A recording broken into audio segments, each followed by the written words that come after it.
नमस्कार माता आणि बहिणींनो, लाडकी बहीण योजनेसंदर्भात ऑथेंटिक अपडेट्स पाहण्यासाठी आत्ताच आपल्या चॅनलला सबस्क्राईब करून घ्या। तर बघा, भरपूर महिलांनी आणि भरपूर जणांनी कमेंट्स करून विचारलं होते की ज्यांनी ज्यांनी सरकारी नोकरी असतानाही फॉर्म भरलेला आहे आणि त्यांना पैसे मिळाले आहेत, तर त्यांचे पैसे माघारी घेतले जातील का किंवा परत वसूल केले जातील का, असे भरपूर डाऊट्स कमेंट्समध्ये विचारत होते। म्हणून आपण आज एक डेडिकेटेड या टॉपिकवरती व्हिडिओ घेऊन आलेलो आहोत आणि या व्हिडिओमध्ये तुमचे सर्व डाऊट क्लिअर करणार आहे। त्यामुळे जर चॅनलवरती नवीन आले असेल तर नक्की सबस्क्राईब करा। तर बघा, सर्वात पहिल्यांदा तुम्ही काय कमेंट्स केलेले आहे त्याचे रिप्लाय आपण या ठिकाणी देणार आहोत।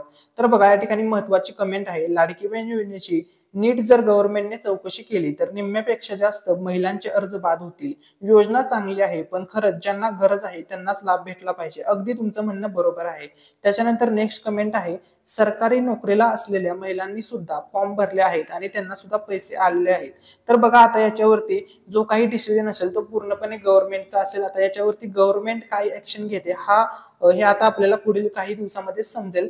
ठीक आहे, तर आता हे पूर्णपणे गव्हर्नमेंटच्या निर्णयावरती अवलंबून आहे की त्यांचे पैसे परत वसूल केले जातील किंवा त्यांना जे पैसे मिळत आहेत ते कंटिन्यू राहतील। हा पूर्णपणे गव्हर्नमेंटचा डिसिजन आहे, याच्यामध्ये आपण काहीही सांगू शकत नाहीये। ठीक आहे, त्याच्यानंतर बघा, नेक्स्ट कमेंट आहे, आमच्याकडे गव्हर्नमेंट जॉबला असलेल्यांना आले आणि आम्ही प्रायव्हेट वाले गाडी पण नाही तरी पण पैसे आलेले नाही। तर बघा, पैसे हे सर्वांना येणार आहेत, हे लक्षामध्ये घ्या।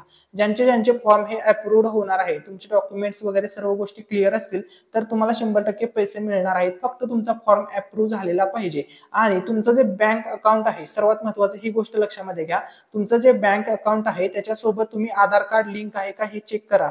जर तुमचं आधार कार्ड लिंक असेल तरच तुम्हाला पैसे मिळतील, हे लक्षामध्ये घ्या। आणि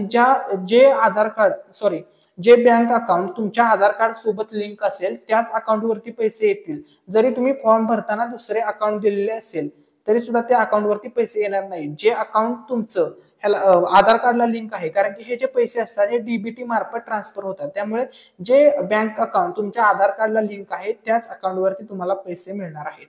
ठीक आहे, तर त्यानंतर कमेंट आहे बघा, नेक्स्ट कमेंट आहे, नोटीस येईल त्यांना आणि वसूल पण करतील, पीएम किसानचे पण वसूल केले होते। तर हे अगदी बरोबर आहे, पीएम किसान योजनेचे अंतर्गत सुद्धा असाच काही प्रकार घडला होता, तर त्यावेळेस हे पैसे वसूल केले होते। तर आता बघा, हे पैसे वसूल करतील की नाही करतील हा सर्व पुढचा भाग आहे। हे पूर्णपणे गव्हर्नमेंटवरती डिपेंड आहे, गव्हर्नमेंट याच्यावरती काय ऍक्शन घेतं याच्यावरती सर्व गोष्टी निर्भर आहेत।